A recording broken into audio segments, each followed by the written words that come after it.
안녕하세요. 오늘의 사연 나사연입니다. 찬바람이 불어 마음 한구석이 시려오는 계절입니다. 오늘 하루 다들 따뜻하게 보내셨나요? 오늘은 지난 30년간의 서름을 유언장 한 장으로 통쾌하게 대갚아 준 한 여성분의 이야기입니다.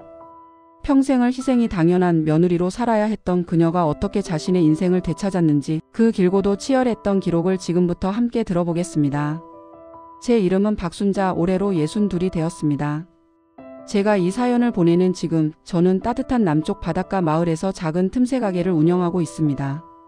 누군가는 저를 남편 잡아먹고 시어머니 등친 독한 여자라고 손가락질할지도 모르겠습니다. 하지만 제 지난 30년 세월을 아는 사람이라면 과연 누가 누구를 등쳤는지 아시게 될 겁니다. 제 전남편 이진섭은 3대 독자였습니다. 하나뿐인 아들이라는 그 유세는 시어머니의 빳빳한 목주름만큼이나 선명했습니다. 처음 결혼할 때만 해도 저는 그런 줄 몰랐습니다. 그저 서글서글한 눈웃음과 엄마는 내가 다 막아줄게라는 헛된 약속 하나 믿고 시집을 왔지요. 시어머니는 전형적인 아들 바보였습니다. 아들이 귀한 집에서 자란 여장부였죠. 결혼 초 제가 입덧으로 고생할 때도 시어머니는 부엌에서 공국 냄새를 피웠습니다. 어머마, 진섭이 저녁은 챙겨 먹여야지. 어디 며느리가 입덧한다고 귀한 내 아들 밥을 굶겨? 그날 저는 속을 개워내며 공국을 끓였습니다. 남편 이진섭은 그런 저를 보며 우리 엄마 원래 저래, 내가 좀 참아라는 말뿐이었습니다. 그렇게 저의 참는 세월은 시작되었습니다. 시누이, 그러니까 남편의 여동생은 시어머니의 분신과도 같았습니다. 오빠 덕에 시집 잘 가서도 어찌나 시댁일에 감나라 배나라 하는지. 명절이면 시누이 식구들은 오후 늦게나 도착했습니다. 며칠 전부터 장보고 수십 가지 전을 부치고 탕을 끓여내는 건 오롯이 제 몫이었습니다. 어머 형님, 이번 전은 좀 탔네요. 우리 엄마는 이런 거 싫어하는데. 순자야, 고기 좀 더 재워라.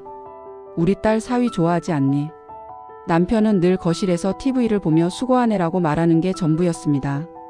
시누이가 싸들고 가는 갈비찜과 잡채는 언제나 제 노동의 결과물이었습니다. 그렇게 30년이 흘렀습니다. 아이들은 다 컸고 저는 이제 쉴 수 있으리라 생각했습니다. 하지만 시어머니의 기력은 쇠하는 대신 저를 향한 집착과 요구는 더욱 강해졌습니다. 사건의 발단은 시어머니의 팔순잔치였습니다. 아니, 정확히는 팔순잔치를 준비하던 과정이었죠. 시어머니는 몇 년 전부터 내 팔순 호텔에서 근사하게 해다오. 내가 그 정도는 해야지라고 입버릇처럼 말씀하셨습니다. 남편은 의뢰 그랬듯 엄마 소원인데 해드려야지라며 제게 돈을 요구했습니다. 그 돈 사실 제 돈이었습니다. 결혼할 때 친정아버지가 제 이름으로 몰래 해주신 작은 상가. 그 월세 수입을 30년간 꼬박 모은 돈이었습니다. 남편은 본인 사업이랍시고 하는 일마다 말아먹기 일쑤였고 사실상 우리 집 생활비와 아이들 학비 그리고 시댁에 들어가는 모든 돈은 그 상가 월세에서 나왔습니다. 여보, 이번엔 정말 힘들어요. 그 돈 우리 노후 자금이에요. 노후는 무슨, 우리 엄마 팔순인데. 당신 우리 엄마한테 서운하게 할 거야? 그리고 그 상가 어차피 결혼해서 번 돈이나 마찬가지인데. 왜 그렇게 당신 돈 내 돈 따져? 기가 막혔습니다. 30년간 제 모든 것을 바쳤는데 돌아오는 건 내 돈이라는 인색한 며느리라는 타박뿐이었습니다. 결국 저는 울며 겨자 먹기로 최고급 호텔 연회장을 예약했습니다. 팔순 잔치 당일 저는 새벽부터 미용실에 시어머니를 모셔다 드리고 한복을 챙겨 입혀드리고 연회장을 점검하느라 발에 불이 났습니다. 정작 남편과 시누이는 잔치 시작 직전에야 나타나 손님들과 웃고 떠들기 바빴습니다. 잔치가 무르익고 시어머니가 마이크를 잡았습니다. 오늘 이렇게 귀한 걸음 해주셔서 감사합니다. 다들 아시겠지만 제가 복이 많아 이렇게 훌륭한 아들을 두었습니다. 우리 진섭이가 이 못난 어미 팔순이라고 이렇게 큰 잔치를 열어줬습니다. 아들아 고맙다. 모든 스포트라이트가 남편에게 향했습니다. 남편은 쑥스러운 척 웃으며 시어머니를 껴안았습니다. 저는 그 순간 연회장 구석에서 땀으로 젖은 한복을 매만지며 서 있었습니다. 그 누구도 제 노고를 알아주지 않았습니다. 시누이는 한술 더 떴습니다. 역시 우리 오빠가 최고야. 형님은 좋겠네. 우리 오빠가 이렇게 든든해서. 그때였습니다. 제 속에서 무언가 툭 하고 끊어지는 소리가 들렸습니다. 굴욕감이 온몸을 휘감았습니다. 잔치가 끝나고 저는 며칠간 몸살을 앓았습니다. 하지만 제게 돌아온 것은 따뜻한 말 한마디가 아니었습니다. 남편이었습니다. 여보, 미안한데 엄마가 팔순 잔치하고 남은 돈 있으면 좀 달래. 아가씨네 사업 자금 좀 보태주게. 저는 그 말을 듣고 실소했습니다. 남은 돈? 빚만 안 진 게 다행인 잔치였습니다. 없어요. 당신도 알잖아요. 내 상가 월세 끌어다 쓴 거. 아, 좀 융통성 있게 굴어. 그 상가 담보로 대출이라도 좀 받으면 안 돼? 아가씨, 이번 사업이 정말 마지막 기회래. 이 사람들이 나를 어디까지 비참하게 만들 생각일까? 저는 그날 밤 잠든 남편의 휴대폰을 열어보았습니다. 열지 말아야 할 판도라의 상자였습니다. 시어머니와 남편 신우이의 단톡방. 엄마, 그 상가 명의 아직도 형님 거야? 그러게 말이다. 내가 진섭이한테 몇 번을 말했는데 저 독한 게 절대 안 넘겨주잖니. 오빠, 정신 차려. 그 상가 어떻게든 엄마 앞으로 돌려놔야 나중에 오빠가 상속받지. 안 그러면 형님이 다 들고 튈 수도 있어. 알았어, 알았다고. 지금 구슬리고 있으니까 좀 기다려봐. 팔순도 해줬는데 대출 정도는 해주겠지. 저는 온몸이 떨렸습니다. 지난 30년 저는 가족이 아니라 이용당하는 호구였습니다. 그들은 제 돈을 노리고 있었습니다. 아니, 정확히는 제 친정 아버지가 물려주신 재산을요. 그날부터 저는 변했습니다. 겉으로는 웃었지만 속으로는 칼을 갈았습니다. 복수. 그런 거창한 단어는 떠오르지 않았습니다. 다만 내 것을 지키고 이 지옥에서 벗어나야겠다는 생각뿐이었습니다. 저는 남편 몰래 변호사를 찾아갔습니다. 그리고 제게 가장 유리한 이혼 방법을 상담했습니다. 변호사는 남편이 제 상가 월세를 30년간 생활비 명목이 아닌 신우이 사업 자금이나 시어머니 용돈으로 빼돌린 증거를 모으라고 했습니다. 그 단톡방 대화가 결정적인 증거가 되었습니다. 그리고 저는 또 다른 준비를 했습니다. 바로 시어머니를 이용하는 것이었죠. 몇 달 뒤 시어머니가 갑자기 쓰러지셨습니다. 뇌경색이었습니다. 다행히 초기에 발견했지만 거동이 불편해졌습니다. 남편과 시누이는 당연하다는 듯이 저를 바라봤습니다. 어머마, 내가 고생 좀 해야겠다. 간병인 쓰는 건 돈 아깝고 내가 엄마 곁에 있는 게 최고지. 형님, 우리 엄마 잘 부탁해요. 전 일 때문에 바빠서 자주 못 와요. 저는 기다렸다는 듯이 대답했습니다. 네, 아가씨. 걱정 마세요. 어머님, 제가 모셔야죠. 대신 조건이 있어요. 모두의 시선이 제게 쏠렸습니다. 어머님, 저한테 재산 다 주신다고 유언장 써주시면 제가 병수발 끝까지 책임지게요. 남편과 시누이의 얼굴이 하얗게 질렸습니다. 시어머니는 누워서 헛기침을 했습니다. 뭐라고? 내가 지금 제정신이야? 남편이 소리쳤습니다. 왜요? 어머님 평생 소원이 아들 집에서 아들 밥 얻어먹는 거 아니었어요? 그런데 아들은 바쁘고 딸은 더 바쁘다면서요. 결국 어머님 모실 사람은 저밖에 없잖아요. 제가 30년을 봉사했는데 이 정도는 받아야죠. 아니면 아가씨가 모시던가요. 시누이는 질색하며 손사래를 쳤습니다. 내가 어떻게 모셔? 나도 내 시어머니 모시기도 힘들어 죽겠는데. 시어머니는 저를 노려보았습니다. 하지만 선택지가 없었죠. 거동도 못하는 노모를 아들은 모실 생각이 없고 딸은 질색했습니다. 며칠간의 냉전 끝에 시어머니는 변호사 입회하에 유언장을 작성했습니다.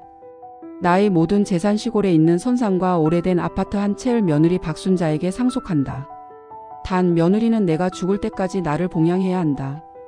남편과 시누이는 유언장이 공증되는 날까지 저를 배신자 취급했습니다. 하지만 어쩔 수 없었습니다. 당장 똥오줌을 받아낼 사람은 저밖에 없었으니까요. 그날부터 저는 지극정성으로 시어머니를 간병했습니다. 아니, 그렇게 보였을 겁니다.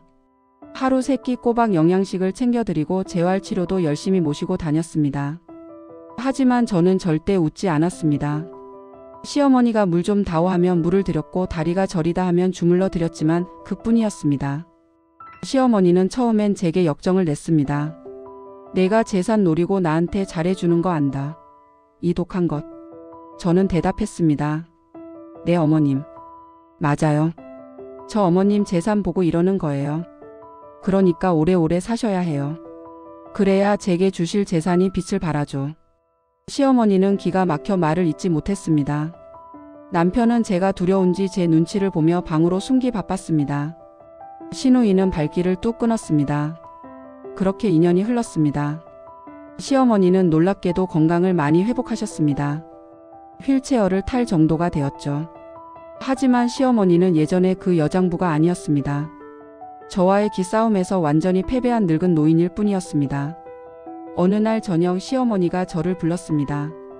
아가, 아니 순자야. 네 어머님. 말씀하세요. 내가 잘못했다.